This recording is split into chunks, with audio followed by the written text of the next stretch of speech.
Today we're going to be talking about infrastructure, but in a very different way. So any infrastructure is basically meant to solve some problem. So for example, we have roads and highways, bridges, and railways to take us from one place to another or to transport goods. So that's a particular type of infrastructure. Now we are going to be talking about a different set of infrastructure, which are known as green and blue infrastructure. So if we are going to be thinking about infrastructure, which here in this case we are calling them blue and green infrastructure, it's basically to solve one of our challenges. So here are the sustainable development goals that many of us may be familiar with and some of us maybe not. But these are the goals that countries have put together under the aegis of the United Nations, and these apply to any aspect of human development, whether it's in urban, rural, everywhere, wherever humans and human settlements exist. So you can see some of these major challenges that we are facing.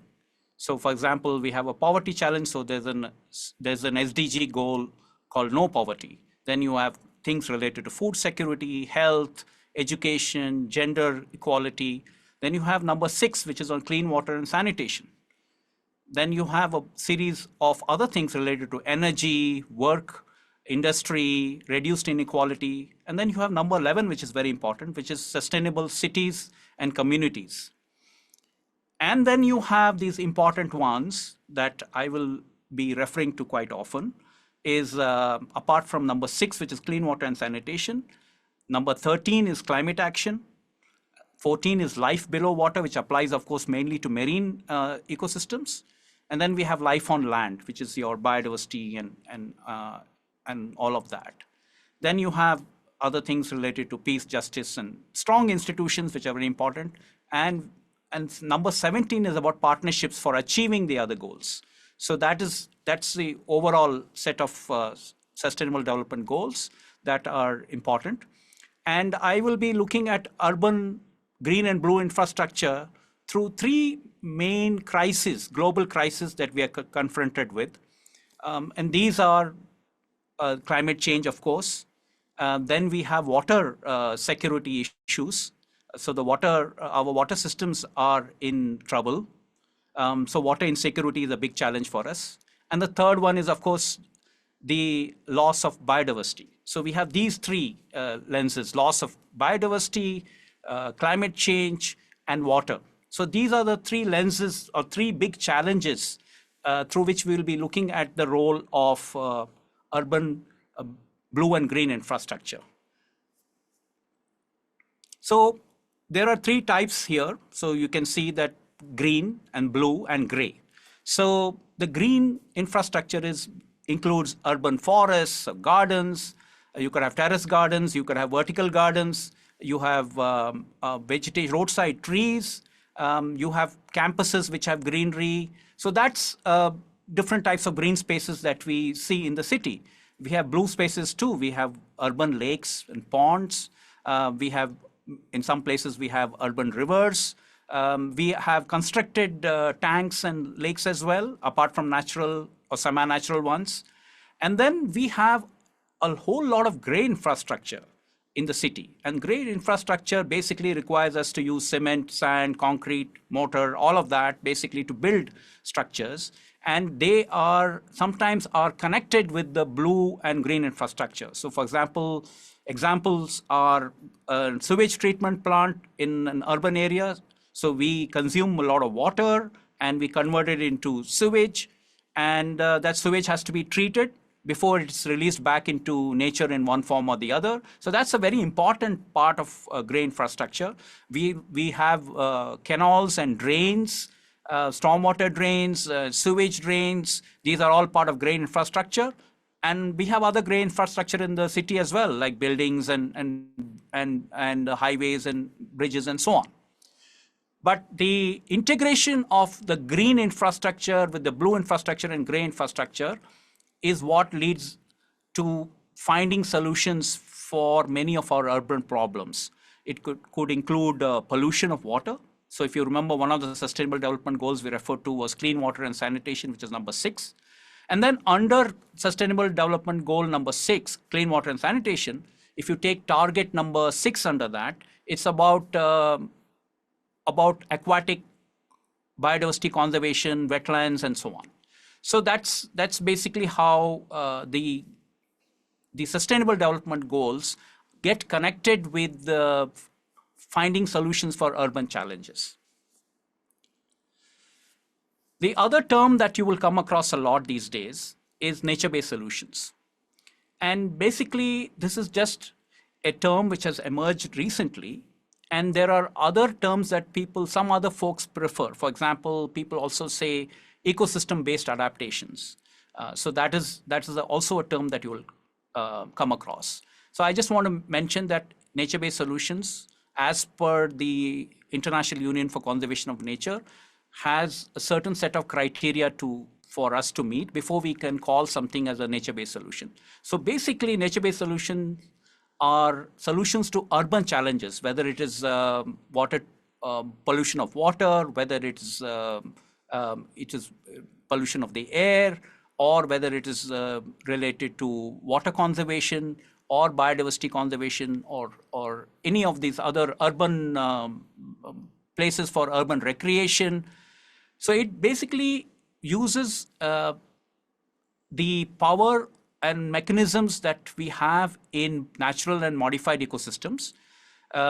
So they have many types of processes like nutrient cycling, like biodiversity can also perform services like pollination, for example, for our food systems. So we use these ecological functions of both natural as well as modified ecosystems in order to meet an urban challenge. So one of those challenges that you see in the Sustainable Development Goals, they are all basically solutions to challenges. And so it could be one or more of those challenges which are being met with by investing in nature-based solutions. And generally, these nature-based solutions have to meet certain criteria, that they must be based on native biodiversity and not necessarily on exotic or alien biodiversity. So that's one of the conditions. The other thing is that it must be scalable, which means it must be replicable. So if we have a design for a nature-based solution, we should be able to scale it up so that it can actually meet the requirements of a large community once it is scaled up. So the idea is that if you have healthy ecosystems, they will perform, their functions will be performing well. And those functions, whether it's pollination services or the ability of say, wetlands to take in polluted water and convert it into less polluted water, because wetlands with their vegetation can absorb the nutrients and contaminants. And so what you might get from a healthy functioning constructed wetland or a natural wetland in a city environment is that we can use it for treatment of polluted water up to a certain extent. And there are many types of nature-based solutions in the city. For example, urban food gardens, also gardens in the balcony that can actually, they give us food and herbs and medicinal plants which are grown. They are also able to cool the city. So if you have urban gardens, if you have urban forests, you have roadside trees, they transpire water into the atmosphere through the process of transpiration, and that helps cool the microclimate.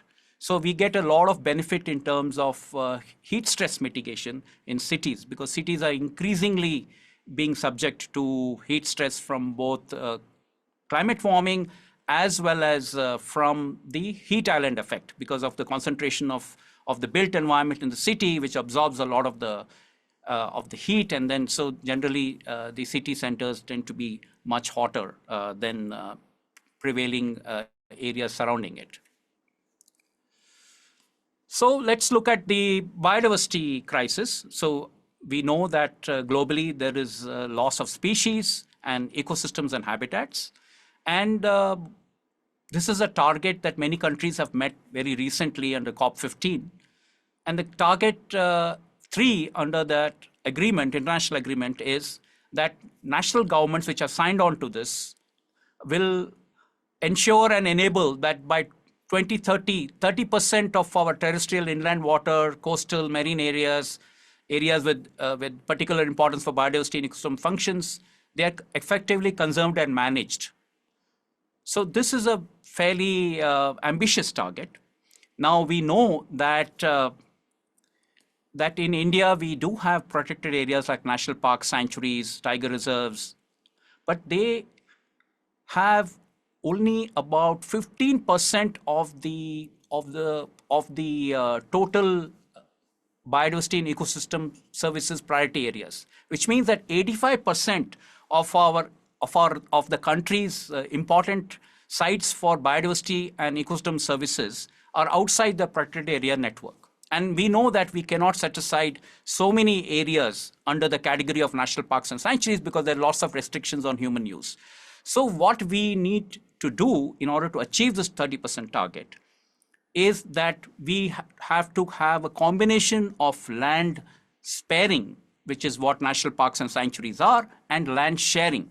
And land sharing basically is that we need to have areas which are multifunctional in terms of and multiple use. So humans can benefit by using them for various purposes, whether it's for food security or for water or for many other reasons. And at the same time, there is a biodiversity benefit coming from a sustainable management of those landscapes, riverscapes, and urbanscapes. So if we have to meet this 30% target, given the extent of biodiversity loss globally and also within the country, urban areas need to play their role. Because urban areas have 2 types of impacts on biodiversity. Of course, they do consume space, which was originally could have been habitat for biodiversity. But they also have impacts on faraway ecosystems because they abstract water. Many cities in India, for example, depend on water which is taken from other river basins, whether it's Bengaluru or Delhi. And also things like sand. Sand is a very big part of building a city. For building all our buildings and roads and many other infrastructure, sand is in big demand. And sand comes from our riverbeds, where they actually perform very important functions and provide habitat and very important for a well-functioning river ecosystem. Now, these are the resources that we consume, apart from many other things, including metals that we mine and many other things that are used in urban growth and urban development. So we need, when we think about sustainability in the city, we have to think about minimizing our impact on other ecosystems and also looking at cities in a new frame. That is, can cities provide habitat for biodiversity even as they are providing a very good habitat for humans to live and prosper? So that's basically the urban challenge as far as biodiversity is concerned. And many of our Indian cities are actually very rich in biodiversity. So you'll find many of our big major cities have few hundred species of birds. Many of them have other species, such as even leopards and elephants on their periphery. They have some of them are very rich in other forms of biodiversity, especially trees and shrubs and grasses.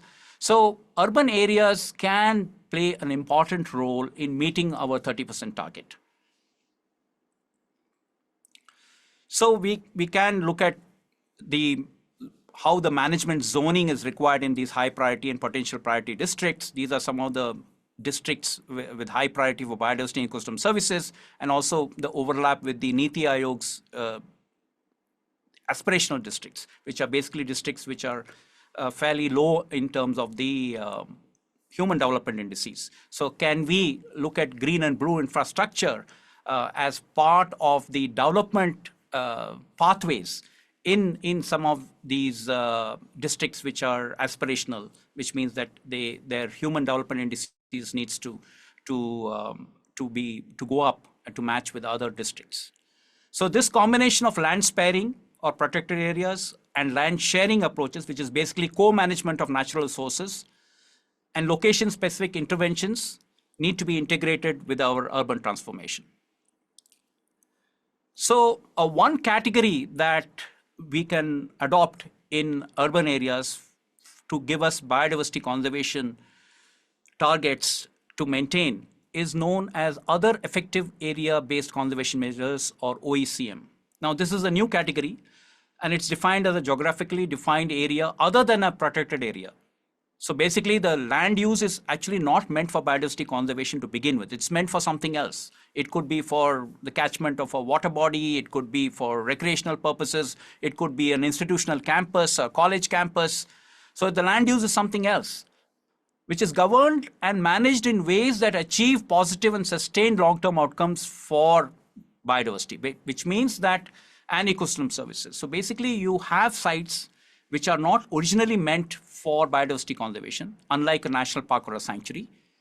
But the way they are managed through integration of green and blue infrastructure can actually give us a lot of biodiversity benefits. And so this is the category, for example, that might be applicable in many of our urban spaces.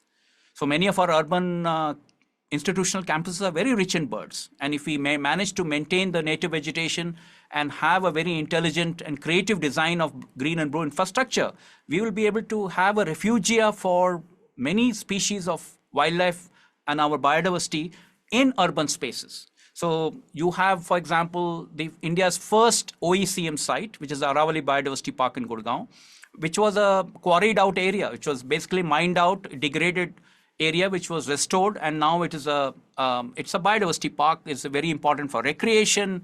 It's very important for educational purposes, scientific purposes as well, and it's a role model for what other cities can achieve. The other crisis, global crisis that we're confronted with is the global water crisis. So increasingly, we are consuming a lot of blue water, which is basically the water that falls comes as precipitation, and then it recharges as groundwater, or it fills our water bodies like lakes, rivers, and so on. So that's flowing water, or water that can flow. That's called as blue water. So a lot of blue water is consumed by us, by cities, and then we transform a large part of that blue water, which is basically in very good condition, we transform it into sewage. And when we put it back into rivers or urban lakes and water bodies, that blue water also gets polluted. So we need to change that. So a big part of green and blue infrastructure in cities in the future will have to start converting the impacts that we have on nature, both in the city and around us, into more neutral and positive outcomes. So we'll have to now start consuming water which is recycled within the city. So for example, Bengaluru now has started treating its sewage, and some of that treated sewage is now being used for agriculture in other areas within the city as well. And so that's one form of a nature-based solution.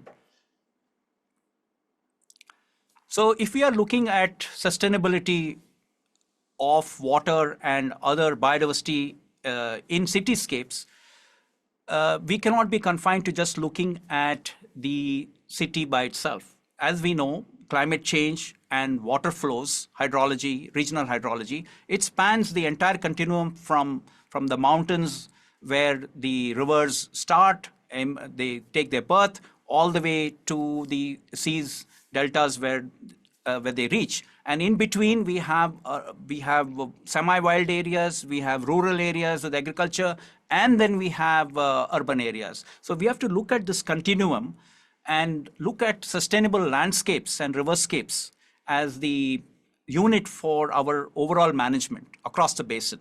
And so when we talk about meeting urban challenges, it's connected with the rural as well, because most of our rivers, many of our rivers are tapped by cities.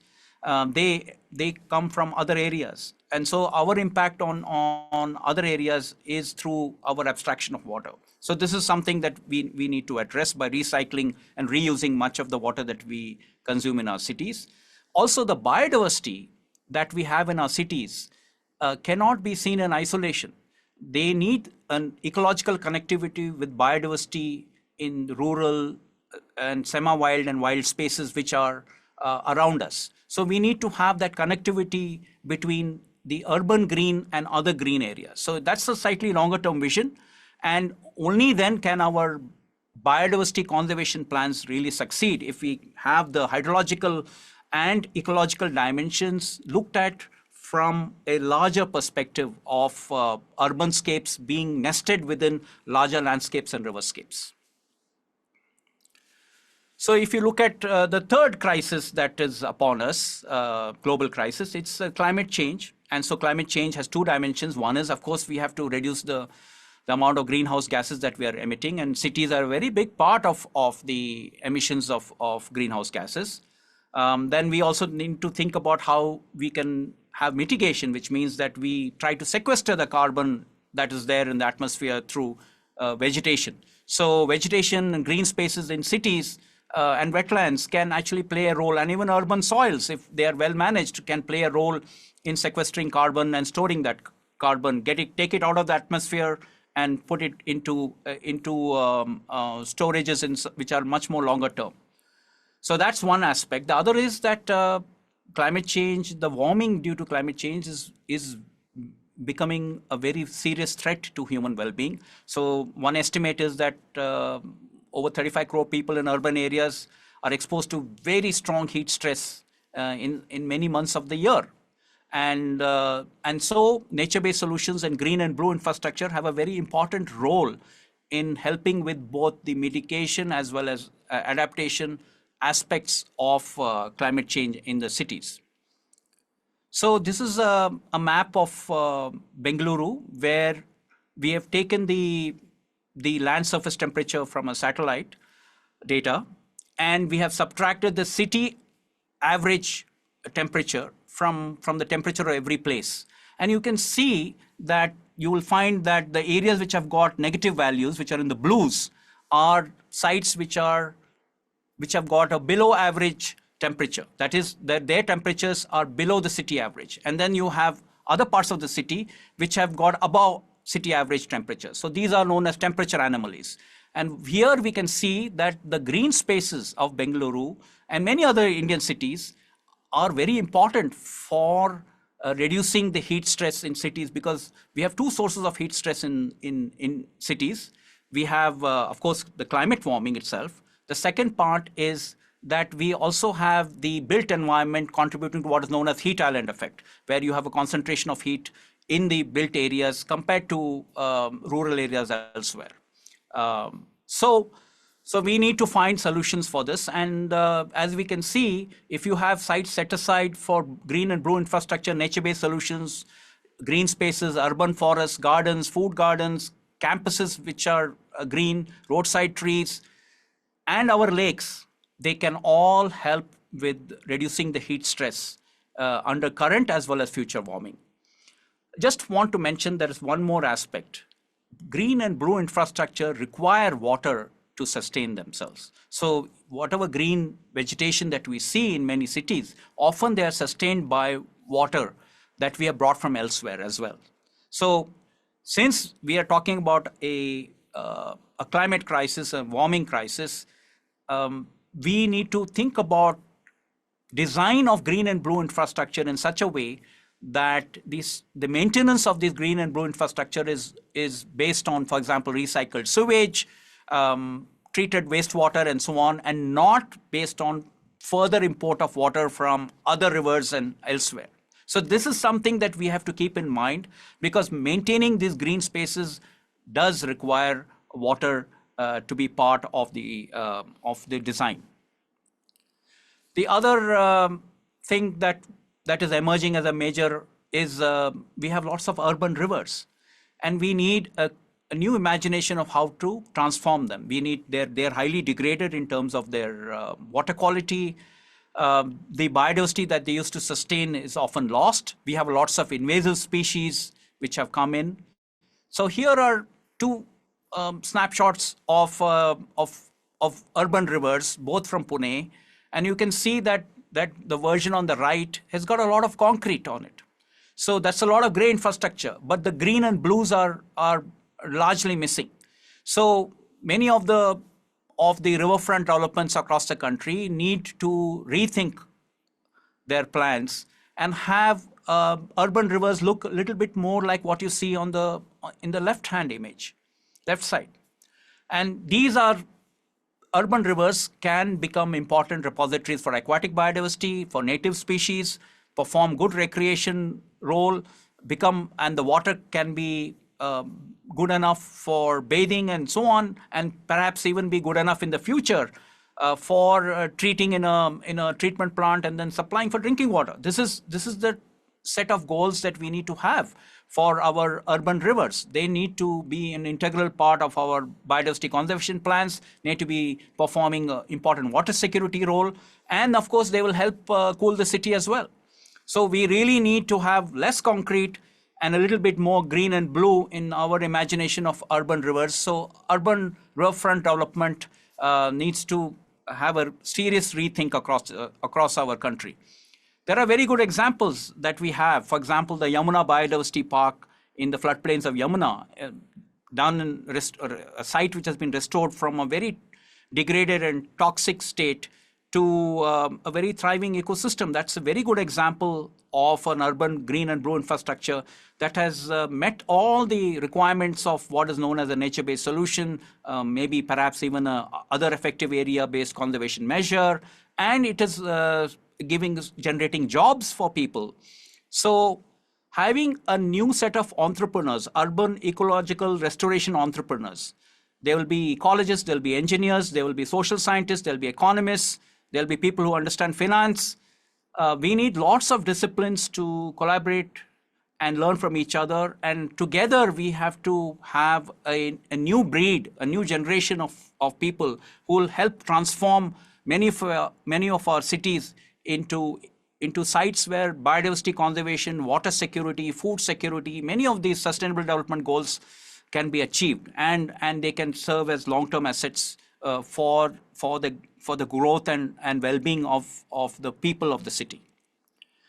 The other issue with the urban green and blue infrastructure is that we have introduced a lot of exotic and alien species into our water bodies, not just in urban areas, but also in rural areas. So this is an example of the red-eared slider. It belongs to the United States, it's Americas, and it was a very popular aquarium pet. And now it has either been deliberately or carelessly or accidentally introduced into our water bodies. So this is a photo I took in Ahmedabad. Most of the water ponds, blue infrastructure I visited in Ahmedabad had this species. And it is many of these invasive species, whether they are fish or whether they are turtles like this, they can displace native biodiversity. So when we are planning our green and blue infrastructure, we have to make sure that we have native biodiversity dominating the ecosystems and not exotic and alien species. So urban agriculture and gardens can also play a very important role. They're also part of green infrastructure. You can have it on terrace, you can have it in a balcony, you can have it in your backyard, you can have it in campuses, and they can, and if you are using recycled urban food waste, and you can basically have a circular economy around an ecology built around urban resources that can sustain these urban food gardens. So you're meeting the requirements of food security to some extent. We'll always, of course, import food from elsewhere for the bulk of our requirements, but many fruits and vegetables and herbs and medicinal plants can be grown in the urban setting and organically or without the use of too many pesticides or other chemicals. And so it'll actually be good for the health of the citizens, and they can also help cool the city. So these are just examples of green infrastructure that are traditionally not being considered in many places. And in India, I think a lot of people can take to urban agriculture and urban food gardens given the opportunity and the space. And space is going to be limited in cities, so we have to find innovative ways, even small spaces people can use. Just to point out that urban areas are not necessarily always bad for biodiversity. I just want to give this example. Since we were talking about food gardens, we know that bees are very important pollinators, both solitary bees and social bees. So here is a important graphic which shows that when you go from rural areas surrounding the city of Bengaluru and go into the city, you actually find that some species of bees are actually doing better in the urban compared to the rural, because the rural areas have a lot of chemicals being used. They have, in some cases, the trees are not in sufficient numbers for the habitat for the bees. And in urban areas, because people have grown all sorts of flowering plants and many trees are found in certain urban areas, bees might actually find a refugia in urban areas, and of course they face other problems in urban areas because of highways and those sort of disruptions. But urban areas can be a good refugia for many important pollinators, including bees. And so the urban food gardens and the bees, in some sense, are benefiting from each other, and humans benefiting from the pollination services of these bees. So just to say that urban green infrastructure needs to look into the habitat for species such as bees, and to look at entire campuses and institutional spaces to have a combination of blue, green, and gray that speak to each other, are designed well. So here is an example from one of the IIHS, upcoming IIHS campus in Kengeri, in the outskirts of Bengaluru, where we have a bunch of green and blue infrastructure, constructed wetlands which are connected with the semi-natural wetland Ramsagra Lake on our periphery and the urban forests on our boundary. And so we have movement, aquatic and terrestrial biodiversity moves in and out of our campus and finds refuge on our campus. And we also have a monitoring of the green and blue infrastructure and see how it is performing. So we have bioswales, which are an important part of ecological and hydrologic connectivity between wetlands and wetland systems, which also support wetland plants. So you can actually have many campuses, if they adopt similar principles across our cities, we will find that the challenges of conserving biodiversity, achieving water security, carbon neutrality, and so on, can become more meaningful and reachable goals. So this is just a schematic across all the three. And these are just to show that green spaces in cities must allow for ecological mechanisms and the needs of diverse species, whether it's the requirement of a turtle to bask without being disturbed, whether it is for a predator to find prey, for a tricolored monia to find grass seeds or jowar seeds, or for a fungi to perform its functions of decomposition and nutrient cycling, or for a bird to find a nesting material. So we need to have green spaces in cities which actually support ecological processes and phenomena such as pollination, dispersal, predation, nutrient cycling. All of these functions need to be performed effectively by the green spaces. And so it's much more complicated than just planting a bunch of trees, exotic trees in some place and then calling it as a green space. So, and it must be supporting, all of this must be native biodiversity. So these are all photos from our campus where green and blue infrastructure and nature-based solutions have been integrated into the design of the campus. So I just want to end there. I hope that I have given you some thoughts for looking at these urban challenges as also a great opportunity. We need all sorts of disciplines to collaborate and work together to find solutions in the urban space in the coming years. And we need scholars and practitioners, aspiring ones like you, all of you who are attending this webinar, to be part of that sustainable urban transformation. And so this is something that we can do through informed citizens, through experiments, through learning from lots of good examples, making some mistakes, but then redesigning and then going forward.